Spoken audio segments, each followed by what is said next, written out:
and welcome to my sewing room. My name is Leah, and today I'm going to tackle this bin of scraps. Normally when I finish a project, I move right on to the next one. Sometimes my leftovers get thrown into a pile instead of my color-coded bin, so it's time to tackle this one. I found this one when I was cleaning up my sewing room. It was tucked away in a corner. It needs to be sorted, put away, and cut up into pieces that I can use for some of my scrap projects. So let's get started. Here's my scrap bin in all its glorious pile. I'm going to trim these up into usable strips. The smallest I like to keep is 1 inch, so if it's not 1 inch, it goes in the trash. I use all different size strips, so I'll cut them from 5 inches on down and put them in piles as I go. I'll also try to fussy cut some prints for some Polaroid blocks. This one wasn't big enough for a 3.5 inch block, and it was too big for a 2.5 inch block. A lot of the scraps in this bin came from different projects. These whites came from my black and white +1 project that I did a long time ago, so they've been sitting in this bin for a long time. These were also left over from another older project, my Sewing Ladies quilt. They are already 1.5 inches, so I just need to press them and sort them in the right pile. I'm going to stay with 5 inches as the largest size for my strips. I do have a bin for 5.5, but I never really pull anything out of that, so I'm going to stick with 5-inch strips. When I come across triangles, I'm going to put them in their own pile. I'm not going to worry about size for these. If it's a triangle, it's going to go in this pile. They're just going to be sorted by shape. These bins really become catch-all for all kinds of scraps, so I find all kinds of things in here. I have some Halloween fabric in here too, from some older projects. These cats are cute. I'm going to cut them out for a Polaroid block. And this chili pepper. I'll make a separate pile for these. Now this scrap, first of all, it's something I sewed wrong. It was a project I was trying to design, and I was trying to get a delectable mountain block to sew up into a square. I started with a rectangle, hoping to see if I could get it to be a square after I had all the seams sewn. I'm not going to unstitch this one. I'm just going to cut it right on the seam, and then I'll fold up these triangles and put them in the triangle pile. This is the original delectable block I was working with, and I'll put this one with my orphan blocks. I have a bin just for those. This piece is left over from one of the backings from all the jelly roll race quilts I made a few years ago for my husband's 50th birthday party. When I make my backings, I usually pick one large piece, which was this one here, and then I flank it with some other prints. After I've quilted it and trimmed it off, these are what's left over, and they always get thrown in the bin. I don't always take the time to take these apart and put them away, because I'm usually moving on to the next project. So today I'm going to take them apart and cut them down to a size that I can use. This is a big piece. I'll give it a good press, fold it back up, and put it with my fabric chunks. I try to fold all my chunks the same size, so they all fit on the shelf nice and neat. I have a lot of this print, and it's a lot of different sizes. I'm not going to cut it up though. I could use it as a background for a smaller quilt, so I'll keep it all as it is and fold it up like a big fabric chunk, and I'll stick it on the shelf. A lot of the time I sort by color. I just throw the leftovers without cleaning them up into one of my color-coded bins, but I have some scrap projects in mind that I want to start collecting fabrics for that need a specific size, so I've decided to cut the fabric in this bin into usable sizes. This can be a very time-consuming process, especially if you have a bin or a basket piled high. I really need to get in the habit of trimming these back after each project, so I don't have to spend an hour or more cleaning up a large stack. Here I have more triangles. Hot dogs! I use this print on the back of a picnic quilt. I'm not going to cut this up. I may need a whole hot dog in the future. So I'm going to fold this up and put it on my fabric chunk shelf, and maybe one day I'll find another use for some hot dog fabric. Here's more of this hot dog fabric. There's some pizza fabric on there too. This was a fun one. I'll put the hot dog fabric with the other hot dog fabric on my shelf. Again, this was on the back of a quilt I gave my son and his wife for Christmas. My son's favorite color is green and orange, so that went on the back as well. When I cut the strips for backing, they're usually already cut to a usable size. These already measure 4 inches, so I don't have to cut them or trim them down. This pizza fabric I'm going to make charm size. This was definitely a quilt backing. You can tell by the batting that's still stuck on it. I'm just going to cut that off. It ruins my straight edge a little when I do that, but it's easier to cut another clean edge than to pick all that batting off. I like to cut my strips starting with the largest size I can get. Sometimes the strips are wider on one end and shorter on the other, so I start with the largest size. Again, the largest I like to work with is 5 inches. Anything bigger I'll fold up and put with my fabric chunks on my shelf. This is a bin inside a bin. This is a pile of batiks. I have a separate bin for those, so I'll move these over to that and I'll deal with this pile later. All kind of things get thrown in here. This is a candy corn paper piecing project I was working on. I wonder if my boys are looking for this. This is their Webelos pins. I'll have to give it to them. I don't even remember what these were for. I'm going to chuck them. Again, here's an odd music note with Wonder Under on the back. A lot of these are really old fabrics. Some of them came from Walmart or Joann's when I first started quilting, but they still work out great. And they cuddle and they snuggle just the same way. I like to tell people to use my quilts and wear them out. And when they wear them out, let me know. I'll make another one. With so many pictures nowadays, you can still have a memory of how you enjoyed it. I like to say the life cycle of a quilt is it goes on a bed, then it becomes a picnic quilt for outside or at the beach. Then it becomes the dog's quilt. Then whatever is left over after that, it moves on to the landfill because it's so worn out. This is Kona white. I use so much of that I can tell by the fill. I have a bin just for Kona, so I'll put that there. When I pull out a strip that tapers, I cut the largest size first. I trim where that size ends, and then I cut down to the next size, and repeat that till all the strip is cut up. Any part of the strip that falls under the size will be cut off. A lot of my strips are larger on one end than the other, so I usually get several sizes from a strip.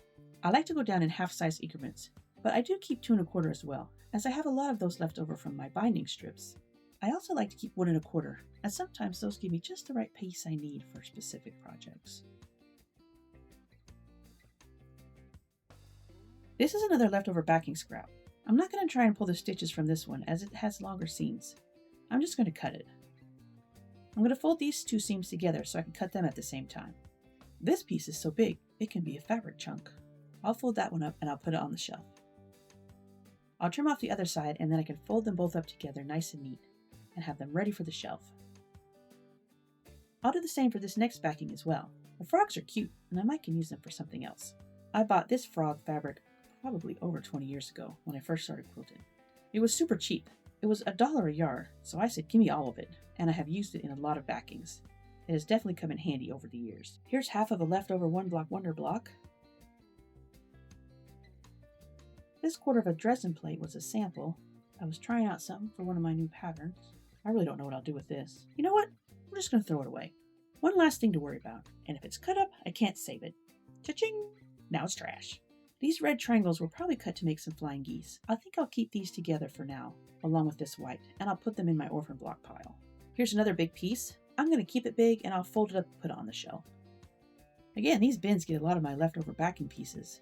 A lot of times I have to go on to the next project, and I don't have time to deconstruct the leftovers and put them away. I should make a quilt and just call it leftover backings. This was an old print that someone gave me. I didn't know what to do with it when I first got it. It was just so big and bold and in your face, and I like to work with smaller prints. But it ended up being perfect for the back of a quilt. Whew, I'm almost done.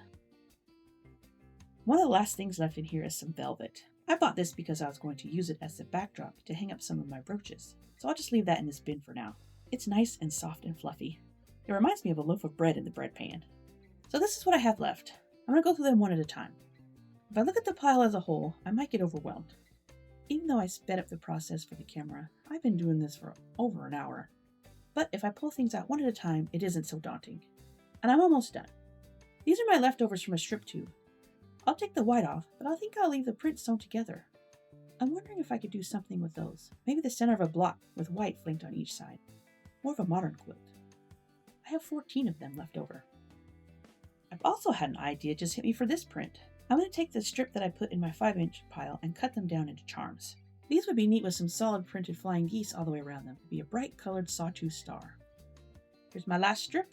I'll break this down and trim it up. If your scrap bins are overwhelming, it may help to break these up into smaller time sessions. By the time I was done with this bin, I was wishing I had broken it up. It took me over an hour to trim and sort everything. So I have everything trimmed and sorted into piles. I didn't end up with a lot of novelty prints for my Polaroid block bin. I only came up with 2. And again, I think I'll come up with a way to turn these into a quilt. I'd also just flank them all the way around with solids, kind of like a log cabin. And this stack here, I think could be a fun modern quilt as well. They can be the center square of something. So that's 2 projects right here. These are my 5-inch, 4.5, 4, 3.5, 3, 2.5, 2 1/4, and then 2. 1.5, 1 1/4, and my little baby 1 inches. And that's everything that was in that bin. I do have bins for each of these sizes, but I'm tired. It took me longer than I thought to call this out, so I'm going to call it quits for now and get them in bins tomorrow. Okay, it's a new day and I'm ready for sorting. Now that I have them cut down into specific sizes, I need to put them in a bin. I'm going to start off with my 1-inch strips. I have a little bin just for those, so I'll put those in here and they are done. Next I have Polaroid squares, and that box is pretty full. It's almost time to get these out and start a project. I have a lot of these squares, and I have some that others have sent me that I need to put into a quilt. Once I get the bin full up, it's time to work with it and whittle it back down. But for now, I'll finish sorting the rest of these piles. For these other strips, I have separate bins. Each bin has a label on them. These are my 2.5. That one's getting kind of full. This is my bin for 5-inch strips. I've mostly put charm squares in this one. This bin is also getting full. I'll add my strips for now. I may come back and trim these strips down to charms later, but for now, I'll leave them as strips just in case. The rest I'm going to put in order. I'll start with my 1.5-inch bin. But before I do that, let me separate some of these. Anything that I can get 7 inches out of, I'm going to put in a different pile for a 9-patch project I'm working on. I don't want anything too dull. I have a specific color scheme in mind. I want mostly bright colors, so I'll go through and get at least 7 inches of some of these colors. I need enough to get 5 1.5-inch squares. Oh, look here. I cut this one wrong. So my 1.5 ends about right here, and I'll trim that down to 1 inch, and that's too skinny, so that part goes in the trash. The quilt I want to make needs over 300 3-inch finished 9 patches. I don't know the name of this pattern. I made one a few years ago and gave it away, and now I'm wishing I had one of my own. So I'm slowly making more 9 patches. I already have a bin that's collecting 1.5-inch strips, and they're the perfect size and colors, so I'll add these to that pile. The only color I'm not going to grab is a very dark blue. That color is safe for the triangle and the triangle and square blocks used in this pattern. It will be the only constant color in the quilt, and will help bring all the other scrap colors together. So this is what I'm left, and I'll put my 1.5-inch in their bin. This is my 2-inch bin, I'll put those in there. My 3-inch bin is empty. This is 3.5, 4, and 4.5. These will go on my shelf in order. The only one I don't have a bin for is 2.25 and 1.25. I don't have a lot of 1.25, so I think I'll put those in with my 1-inch strips for now, and I'll update my label.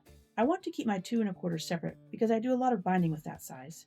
So here's my extra bin, and I can just start throwing those bindings in this bin.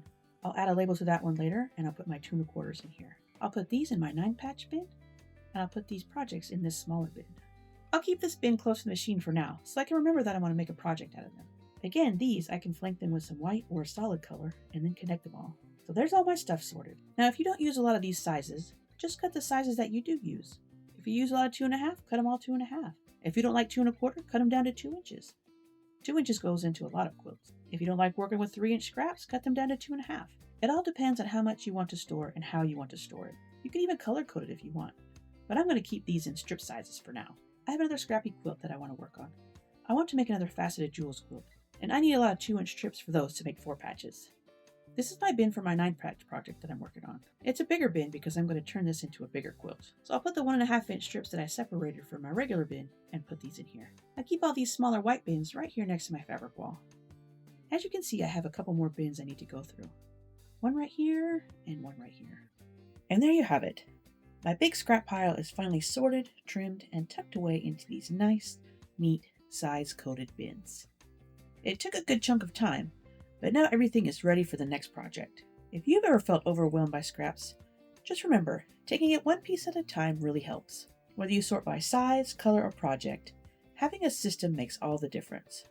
I hope this gave you some ideas on how to tackle your own scraps and turn those leftovers into something beautiful. Thanks for joining me in my sewing room today, and until next time, happy sewing.